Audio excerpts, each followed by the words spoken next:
Hello, everyone. Thank you very much for being with us today. As you can see, we have a team of folks here from the federal government, the state government, and certainly the county and city government. So I'm going to introduce to you those that are going to speak and the other members that were part of this extensive investigation. Mark Brutnell from FDLE will speak. We were also joined by Central Florida HIDA, who's not here today. Statewide Prosecutions is represented, certainly our Attorney General. We're so excited that he's with us today, General James Uthmeier, and he will speak first.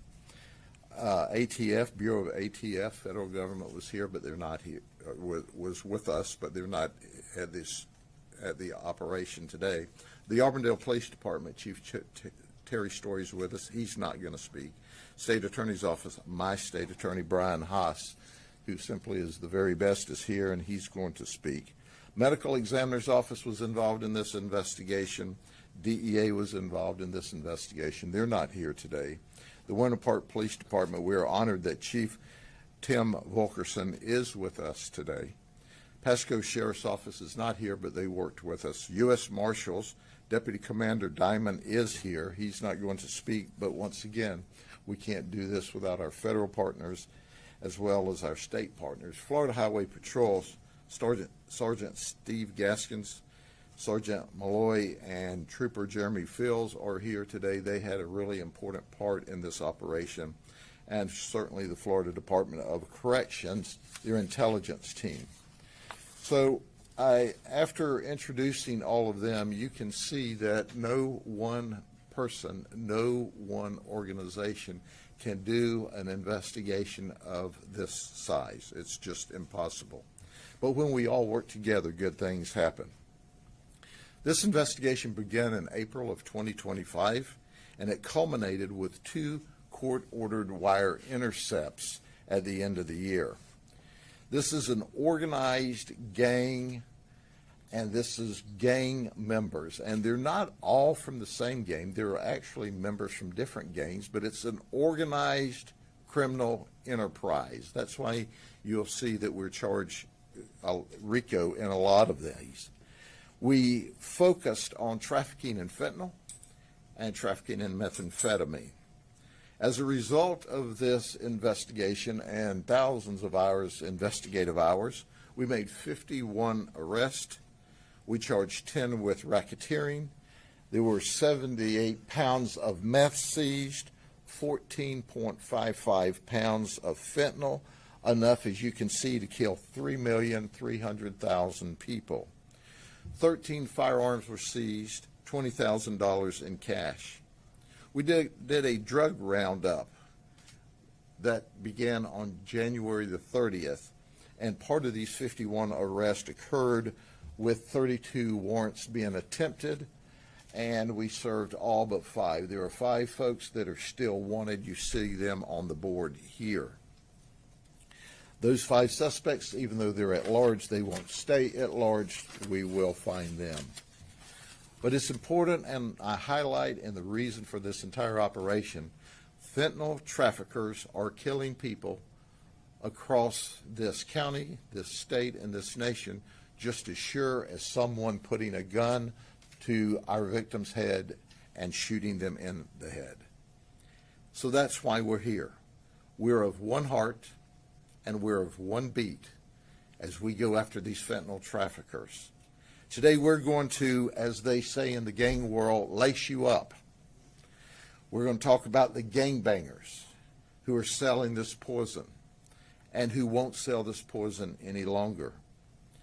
Let me explain that Operation Flatline was the second T3 or wire intercept, but I'm going to speak briefly about it first so that you will understand how urgent what we do is. And then I'm going to turn it over to the Attorney General and the other speakers. But it's important to understand that these are our victims. Terry Morris, who's 50 years of age, is dead. He got his drugs from a guy who goes by the name of Knowledge. Angela Valente, who's 42, is in a nursing home, unconscious, since she overdosed in mid-December, and there's no indication that she's ever going to recover. Dante Trentnioff is 21. He's dead. He's from Haines City. He died in his bedroom. The drug was supplied by Knowledge. Madeline Smith, 21, from Winter Haven, is dead. She died at the hospital from a drug overdose from drugs she got from Knowledge. I was actually at the hospital and saw them trying to save Madeline's life. However, that didn't happen. Folks, I want you to look at this. This is someone's grandchildren. This is someone's children. This is someone's brother and sister. These are real people that these folks are killing with their trafficking in fentanyl. And that's why we're here. So who is Knowledge? Knowledge is William Newton Jr. He's 39. He's from Winter Haven. He's currently on probation for sale of cocaine. Did you hear what I said? He's already on probation for sale of cocaine while he's out dealing in fentanyl.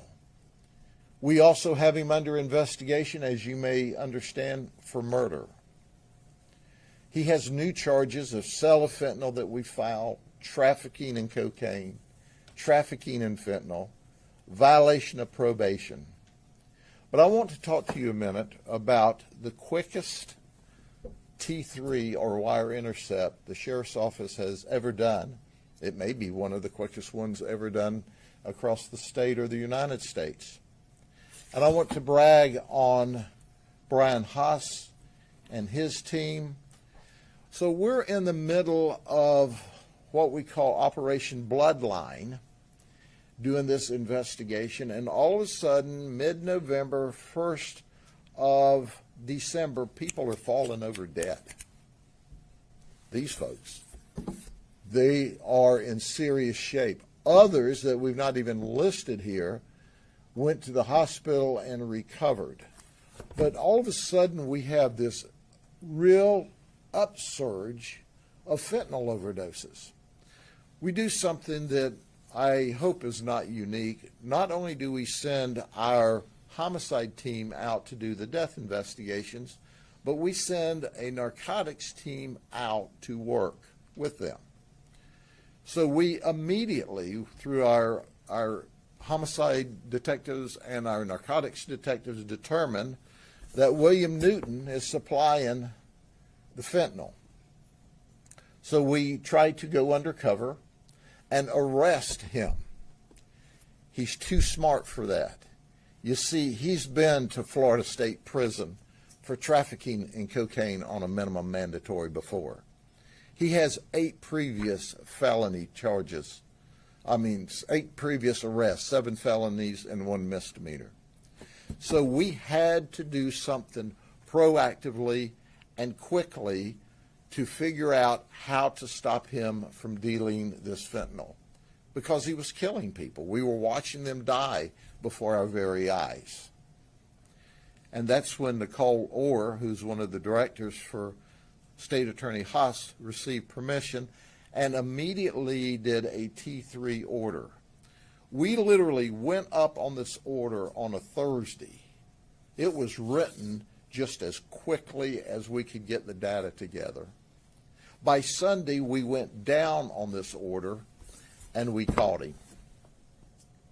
That quick. Brian Haas and his state attorneys, our detectives, saved untold lives because we did a proactive T3 in order to stop this guy from spreading all of this horribleness throughout this county. Make no mistake about it. Lives have been saved because of the hard work of our undercover detectives, who are the very best. Now, it's important to understand that that is only part of the investigation. The other part of the investigation, I will end with my flashcards. Y'all would be very upset if I didn't have flashcards, okay? After we hear from our speakers. First, I want to introduce James Uthmeier. He is the Attorney General for the state of Florida. He simply is the very best. He works every day with his team in order to save lives, prosecute bad guys, and make Florida, the free state of Florida, the best place to live. We turn to him and to our state attorney, Brian Haas, who I will introduce second, immediately. And what we receive is yes, yes, and yes, let's prosecute them, let's hold them accountable. As you'll hear later on, if these people aren't locked up, they're selling drugs and killing people. This Attorney General and his team make sure that we lock them up for just as long as we can. So it's an honor, General, that you join us today. So let me turn the podium over to you. Glad to be here. Thank you, Sheriff. It's great to be back in Polk County. I was recently in the Atlanta airport on a flight connecting back to Tallahassee, and a woman came up, asked me where I was from, didn't know who I was. I told her Florida, and she said, it's really remarkable what's going on in Florida.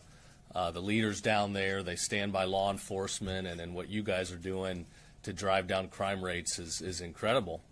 I said, yeah, I hear they've got a good attorney general, just kind of trying to see what her response would be. She's like, yeah, I don't know anything about that guy, but this sheriff you guys have down there, Grady Judd, fantastic. She says, I don't know why anybody would be dumb enough, to commit crimes in Polk County. I said, well, if they had any wits about them, I don't think they'd be committing crimes at all. But here in Polk County, we send a message to the whole country. When you support law enforcement and your investigators, when you have their backs, when you give them the tools to be successful and do their jobs, we have results like today. I mean, this is one of the biggest gang takedowns over the last year. And you can see from what was seized here, this isn't child's play. This is not small stuff. You've got enough meth and fentanyl to kill millions of people. You've got over a dozen firearms, thousands of dollars of cash. These guys were not doing just street-level drug dealing. This was advanced trafficking, conspiracy, RICO. We're going to go after these guys with everything we've got. We're going to throw the book at them because these guys on these charts, these are career criminals. The sheriff said it right. If they're back on the streets, they're doing drugs, and people are losing their lives. So God bless these investigators and law enforcement that took these guys down. They put their lives on the line every single day to keep our streets safe and to get all this stuff out of our communities. So we're going to keep sending a message. In our office, I think the state attorney's got similar results. We've had record arrests, convictions, and sentences over the last year, and that correlates perfectly with a decreasing crime rate. It's not complicated. When you lock people up that are dangerous for a long time, crime rates go down. We send a message, stay out of the state of Florida. So it's good to be here today. You got a wonderful state attorney. I think we've got over 51 arrests here. We'll be working with him to split these things up and prosecute to the fullest. So thank you. Thank you, General. Our state attorney, Brian Haas, is remarkable. We talk almost every day of the week about strategies. Who are we going to put in jail? How long can we keep them in jail? Can you help on the T3? And his answer is always yes, yes, yes.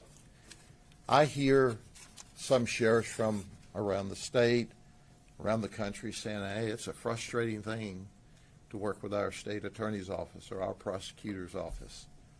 That doesn't happen here. It's nice to have a state attorney's office and Brian Haas as our state attorney and his team that instead of looking for ways not to prosecute cases, look for ways to prosecute cases. And that's unique. So if you want to see a real prosecutor, you look at General Uthmeier and you look at Brian Haas, our state attorney, the state attorney, because they understand that we are concerned about the safety and security of the overall majority of the people in this state, and we're not worried about the criminals except when they're not locked up. And these guys do the very best. Mr. Haas? Thank you, Sheriff. I think it's important to start with acknowledgement and thanks to all law enforcement who was involved with this. These are not easy operations. They're high risk, very stressful, and what an amazing job everyone involved with this has done. It starts at the top with Sheriff Judd and the leadership that he gives, and everyone, bringing everyone together. And you read these reports, and you can just picture how terrifying some of these moments can be, because these are bad people that we're pursuing. This is not just some kind of academic exercise. This is for real. And I think about the number, the quantity of drugs that were found here and the circumstances that led to it.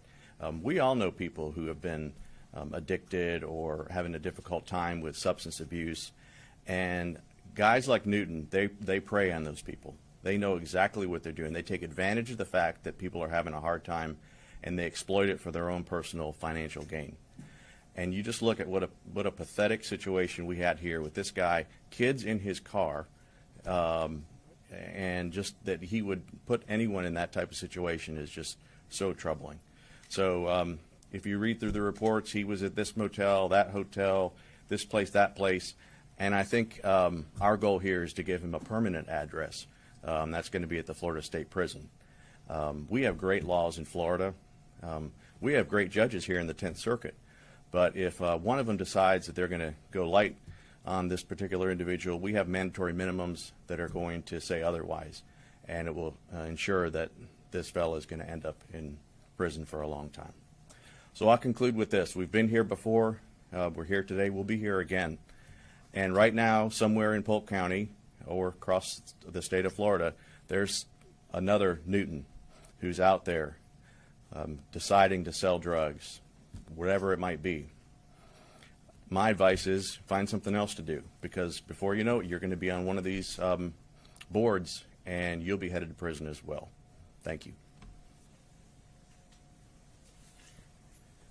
The Florida Department of Law Enforcement and the Sheriff's Office here work hand in glove on operations almost nonstop.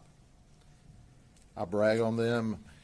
They work closely with all law enforcement agencies, but I think we occupy a lot of their time.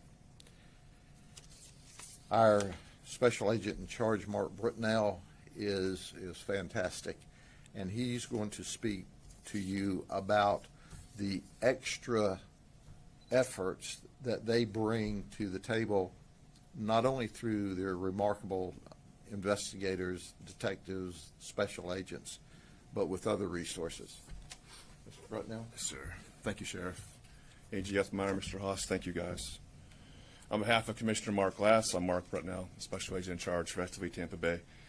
I'm proud to stand here today to announce the impressive results of this operation due to the hard work of investigators and analysts. These partnerships continue to lower the risk of fentanyl and gang violence endangering our communities. None of this would have been possible without the support of Governor DeSantis, General Uthmeier, and our legislatures continuing funding of the State Assistance for Fentanyl Eradication funding, also known as SAFE. Once again, the SAFE program has delivered. We stood here for years with the sheriff and other agencies across the state touting the SAFE program. It works. As you see the numbers of arrests going up, deaths going down, seizures going up. SAFE is here, and it is working. I'd also like to take a brief moment to highlight some of the amazing investigative techniques and tactics that were utilized by the agencies we see here today to completely dismantle this organization. Early on in the investigation, investigators conducted undercover purchases of methamphetamine. These purchases ranged from 4 ounces to 14 pounds. Think about that, 14 pounds of methamphetamine. Also, fentanyl undercover purchases were made. Again, 2 grams to 2 pounds of fentanyl. As the investigation proceeded, the team developed enough probable cause, as the sheriff mentioned, to initiate a Title III wiretap investigation. with the goal of targeting the hierarchy of the organization and completely crushing them as an organization. In the middle of that Title III, as the sheriff spoke about, they gleaned some information about a possible overdose. Agents immediately acted, identified the target, working side by side with the state attorney's office. An emergency order was authorized and initiated. Because of the vigilance and attention to detail, as the sheriff spoke about, William Newton was apprehended with over 6 pounds of fentanyl and 1.5 pounds of cocaine. I can't underscore enough of the efficiency and the urgency by this team displayed during that time. There is no doubt they saved lives.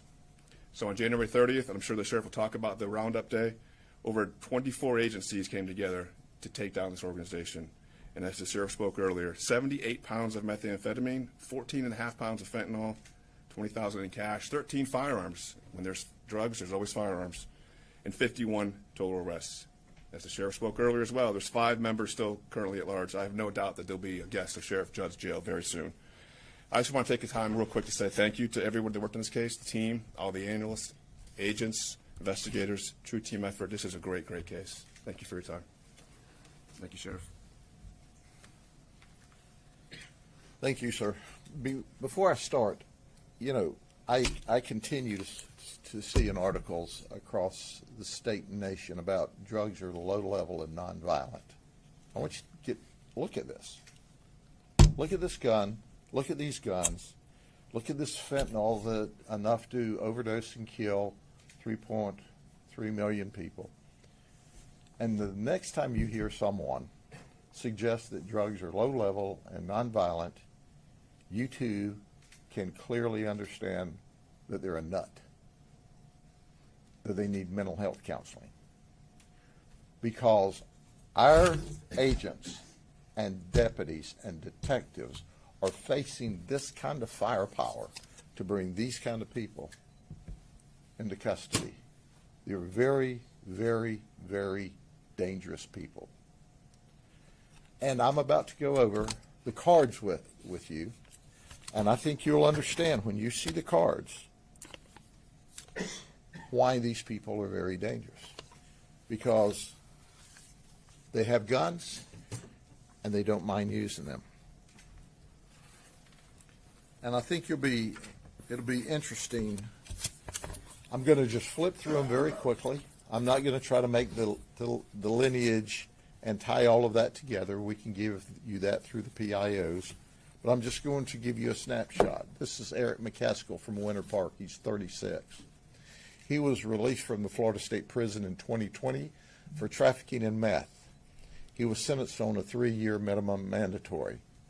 He drove to Polk County with 14 pounds of meth. When he was arrested, he said, well, I knew not to mess around in Polk County, but he did, and he's caught. He is a gang member. He's charged with RICO, with trafficking, and he's facing a 15-year mid-man. As State Attorney Haas said, what's important about these minimum mandatories?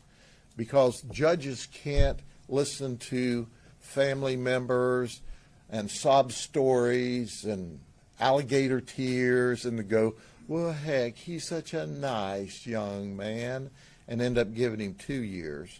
When what he is, he's a drug-dealing person who's responsible for the deaths of folks. But he's got a criminal history. He's got 30 other felonies, 26 misdemeanors. He's been to Florida State Prison 2 times, once for trafficking and once for fleeing arrest. And then there's Spencer Leonard, 37, in Bartow. He was released from Florida State Prison in 2020 for trafficking in heroin on a 5-year minimum mandatory. Oh, he fled from us when we went to arrest him.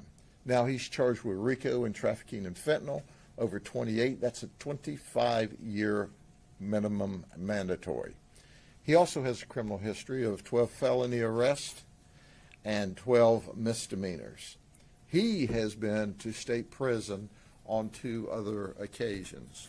Now, you hear and you're going to hear this drumbeat. They've been to prison. They've been to prison.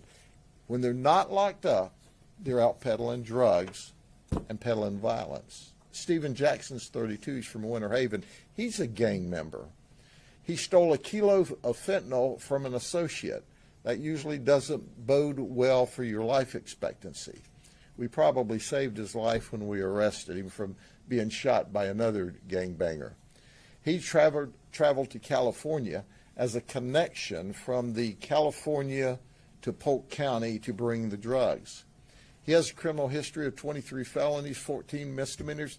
He, too, has been to Florida State Prison on 2 different occasions. This is Umbuju Grant. He's 34. He's from Lakeland. He is second in command of this gang whose name we're not going to give. We have him charged currently with conspiracy to traffic in meth. He's had 17 felony arrests, robbery with a firearm on 2 different occasions, and 7 misdemeanors. If you don't think this guy won't point a gun in your face before quick, just encounter him on a dark alley one night. Michael Wells is 34. He's a gang member. He's a meth supplier. We have him charged with RICO, trafficking meth. It's a 15-year minimum mandatory. On one occasion, when we were monitoring his phone calls, he was talking to one of his associates, and he said, "Man, my phone connection's bad. I guess maybe they're tapping my phone." He might have been a prophet also, because he was right. We were listening to his phone call. He has a criminal history. He's known to be violent. He has 11 felonies, 4 misdemeanors, and he did an armed burglary with a firearm. This is Tanyo Cortez Evans. He's 40. He's from Eagle Lake. He's a gang member. He fled from the deputies when we tried to take him down. Tried to run over a deputy, rammed another deputy. There were multiple shots fired on this particular occasion. He has a 15-year mid-man. He's also charged with attempted murder on law enforcement officers. He is a bad guy. He's got a criminal history. He doesn't want to go to jail. He's had previous drug arrests, resisting arrests, VOPs, fleeing. He has 35 felonies and 39 misdemeanor arrests. He's active committing crime.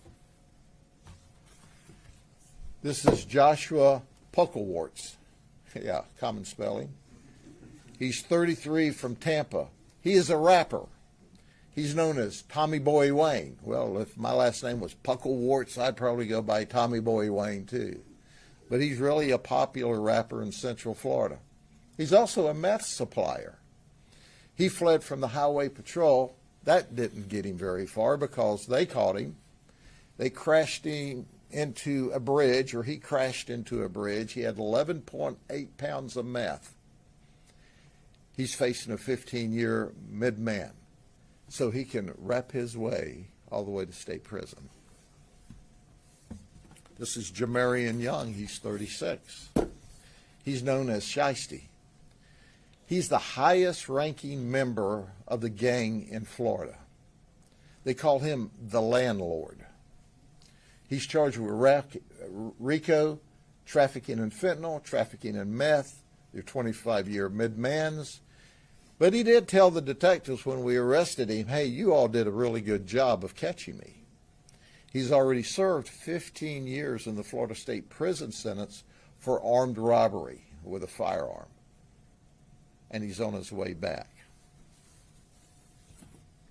There's Jarrell Carr. Jarrell Carr's 35. He's from Mulberry.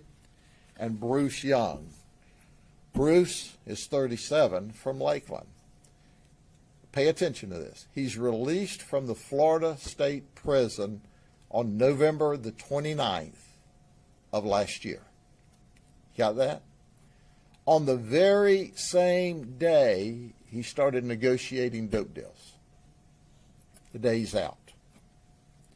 We have him for conspiracy to traffic, racketeering, 15-year mid-man. Newsflash, he's a gang member. He has a criminal history with 11 felonies, kidnapping for ransom, traffic, 21 misdemeanors. And then there's Jarrell Carr. He's known as Solid. He's a gang member. He was released from Florida State Prison in June. He was serving 7 years for a trafficking in meth. I forgot to say he was serving 7 years for trafficking in meth. He fled from the Highway Patrol, didn't do any good. They caught him because the Highway Patrol catches people they pursue. He was charged with racketeering, trafficking in fentanyl, trafficking in meth. He's got a 25-year mid-man. Look, folks, I want to end with this. These folks just got out of serving 7 years in prison for trafficking in drugs, and they're back trafficking in drugs. This is your poster child or poster children. If you don't lock these people up, they are going to commit crimes. They're prolific criminals. That is their career. That is their business. They're gang members. And they work together. They say, one heart, one beat. But what you see here today is one heart, one beat to arrest all of them that are doing their best to kill folks like these people here. So with that, you have all the information that we have. God bless you. Have a good weekend.